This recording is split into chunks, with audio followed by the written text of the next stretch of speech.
Et là-bas, la frontière, c'est le chaos, c'est des milliers et des milliers de personnes, des enfants, des gens qui abandonnent leur voiture, qui marchent avec un petit sac à dos, des valises.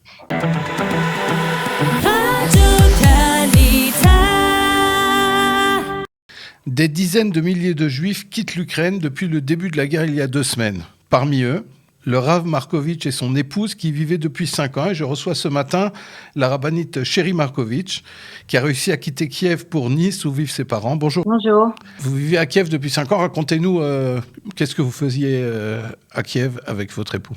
Alors, exactement, on habite à Kiev depuis 5 ans. Alors, mon mari a grandi à Kiev depuis l'âge de 8 ans. Ses parents ont déménagé à Kiev d'Israël quand il avait 8 ans pour ouvrir un Bet Rabad, pour aider la communauté juive d'Ukraine.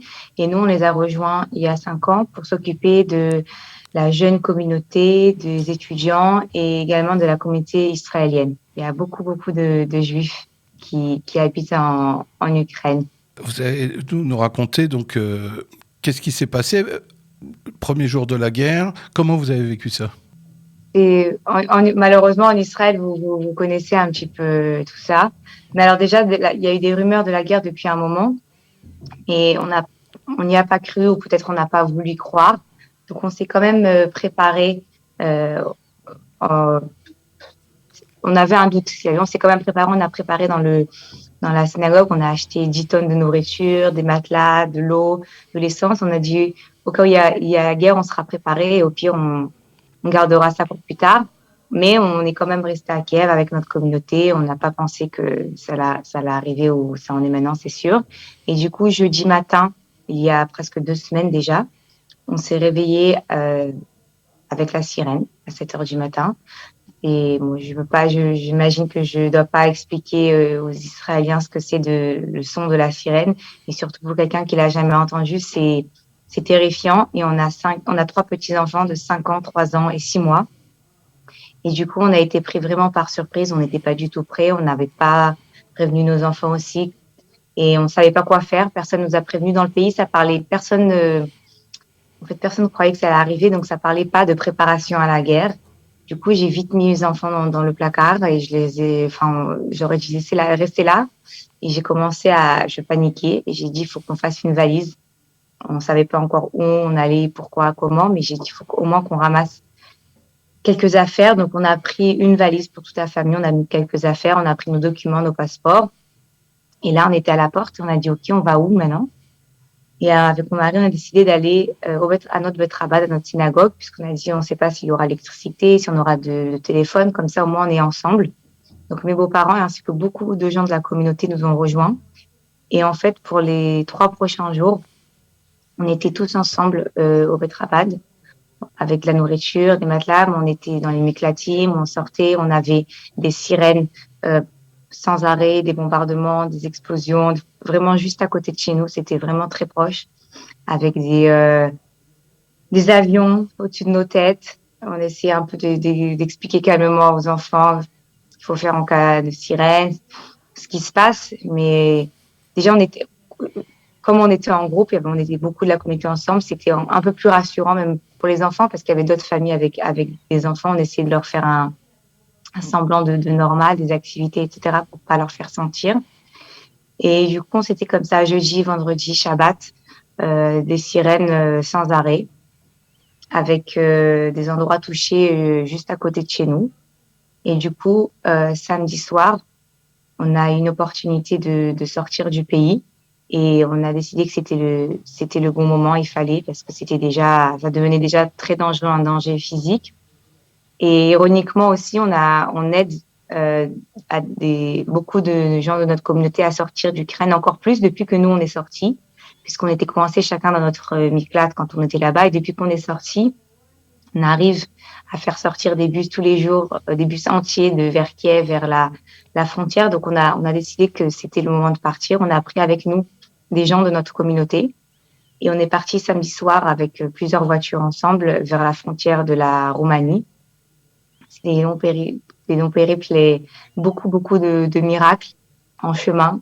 Déjà qu'on a pu sortir, qu'on est sorti sans problème. On avait aussi un problème d'essence dans le pays, donc aussi qu'on ait pu trouver une station d'essence pendant tout ce temps, avec assez d'essence pour nous et pour toutes les voitures.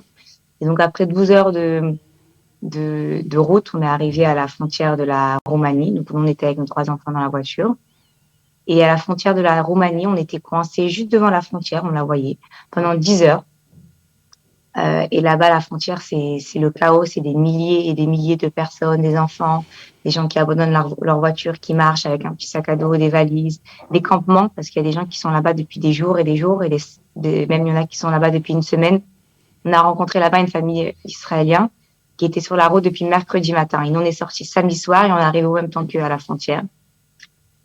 Et par miracle, encore en 10 heures, on est passé, parce que c'est vrai que c'est fou, ça semble fou. Ça nous a pris tellement de temps, alors que la frontière, elle était vraiment à quelques centaines de mètres devant nous. Mais c'est un miracle. En 10 heures, on a pu passer quand il y a des gens qui attendaient tellement longtemps. Et après, de l'autre côté, on devait trouver un endroit où dormir, donc c'était compliqué parce qu'il y a beaucoup de gens, des milliers de gens qui arrivent de l'autre côté. Tout le monde cherche un endroit où dormir, donc aussi ça a pris du temps. Après, éventuellement, nous, voilà, on est venus chez nos parents en France. Mes beaux-parents ont continué avec les gens de notre communauté en Hongrie. Éventuellement, ils sont partis en Israël. Mais ce qui est terrible, c'est que, bien sûr, on est très, très reconnaissant à Dieu de nous avoir aidés à sortir et être vivants et en bonne santé. Mais pour beaucoup de gens, à nous inclus, on est sortis avec rien du tout. Donc, c'est que le début d'être sortis. Maintenant, il y a toute une reconstruction et sans savoir l'avenir, avec rien. Donc, c'est pas si simple non plus. Déjà, bien sûr, on est sain et sauf physiquement, mais c'est pas si simple non plus maintenant, même si on est de l'autre côté déjà de la frontière. Alors, vous aviez une communauté, des familles, vous êtes en contact avec eux. Est-ce qu'ils arrivent à sortir? Est-ce que tout le monde est sain et sauf? Vous êtes en contact, je suppose, au quotidien avec les gens encore à Kiev? Bien sûr. Alors, on est, voilà, 24 heures sur 24. On nous a demandé, est-ce que depuis que vous êtes là, vous êtes plus détendu? Je dis, voilà, en vérité, on n'a pas eu le temps encore, parce que comme on est en contact 24 heures sur 24, on nous appelle même au milieu de la nuit. Alors, à ce stade-là, on essaye, tous ceux qui peuvent sortir, on les fait sortir. Voilà, comme je dis plus tôt, on a des bus qui sortent tous les jours, de bus de 50 personnes. Et on a des gens qui nous contactent, des gens qui ne sont pas dans notre communauté, des gens qui nous appellent d'autres pays dans le monde et qui nous disent on a de la famille à Kiev, s'il vous plaît, aidez-les, etc. Donc, tous ceux qui peuvent sortir, on les fait sortir. Malheureusement, il y a quand même des gens qui ne peuvent pas sortir. Donc, déjà, il y a les hommes ukrainiens de l'âge entre 18 et 60 ans qui n'ont pas le droit de sortir du pays parce qu'ils sont pris à l'armée.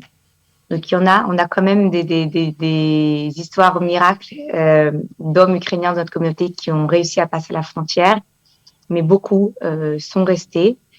Et également les personnes âgées qui, pour eux, c'est un périple de 3 jours. Donc, c'est compliqué. C'est pas pour tout le monde. Des gens qui sont pas en bonne santé, c'est aussi compliqué de sortir. Donc, pour ceux qui sont sur place, on leur donne, soit ils peuvent venir au Bet Rabad. On a des soldats armés qui gardent, qui surveillent la synagogue. Et là-bas, ils ont un endroit où dormir, de la nourriture, des médicaments, etc. Et ceux qui ne peuvent pas, on a des gens extraordinaires, des jeunes de notre communauté qui sont encore à Kiev et qui se proposent volontaires pour faire le tour de la ville tant qu'il n'y a pas de sirène, pour déposer la nourriture, les médicaments et tout ce qu'il faut et tout ce qu'ils ont besoin.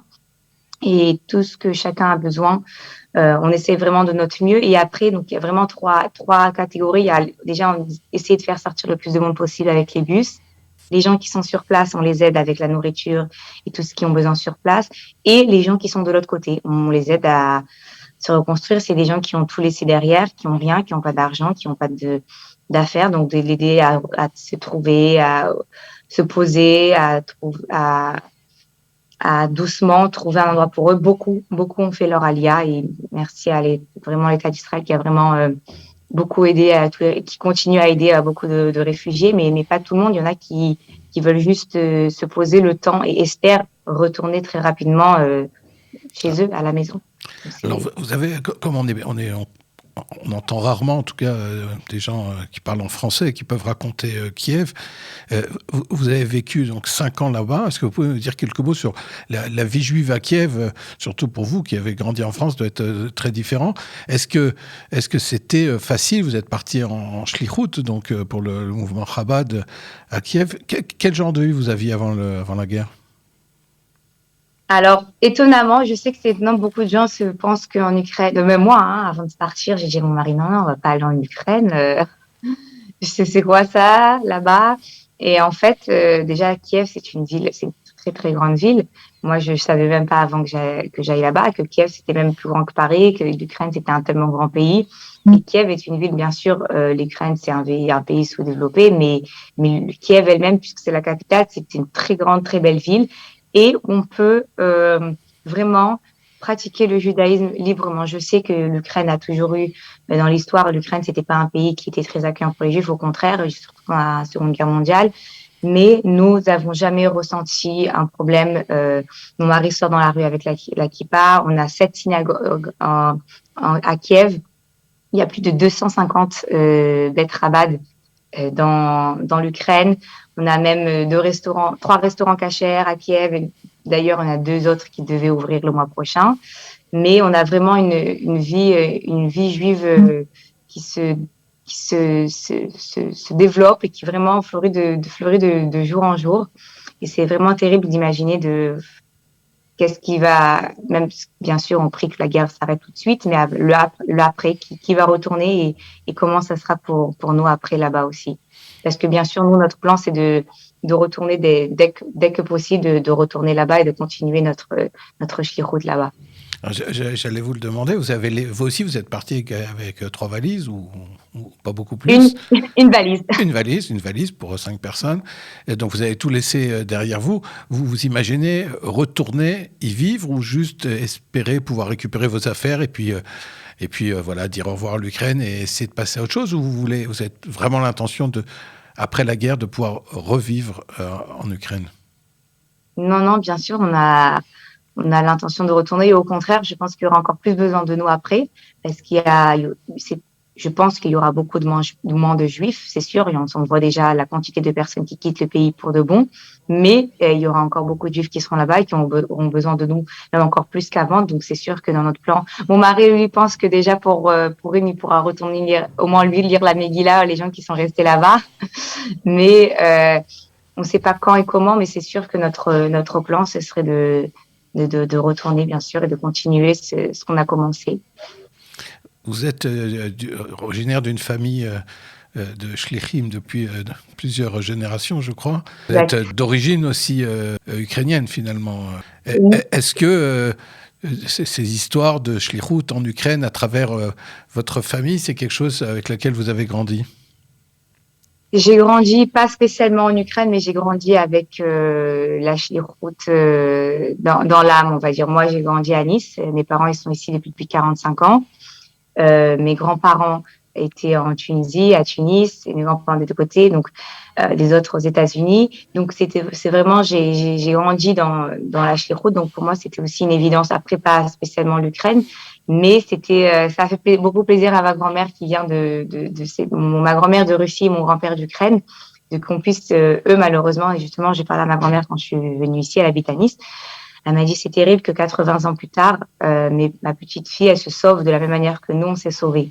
Donc, eux, ils s'étaient sauvés de la Russie, du communisme, parce qu'ils ne pouvaient pas pratiquer le judaïsme. Et nous, déjà, d'avoir le fait que nous, on soit retournés là-bas, c'était vraiment, elle n'avait pas de mots ça, c'est de la joie, vraiment de la fierté, de la sorte de vengeance, pas une vengeance, on va dire qu'ils ont quitté, c'est mon arrière-grand-père, il s'est fait fusiller pour être juif en Russie, et que nous, on soit retournés pour s'occuper de la communauté et pour développer la communauté juive. Et c'était vraiment quelque chose de magique. Donc, malheureusement, tout le monde a dû retourner, repartir de là-bas, comment ils sont repartis. C'est sûr que ça ne sera pas la fin et qu'on sera obligé de retourner pour reconstruire de plus belle la communauté là-bas.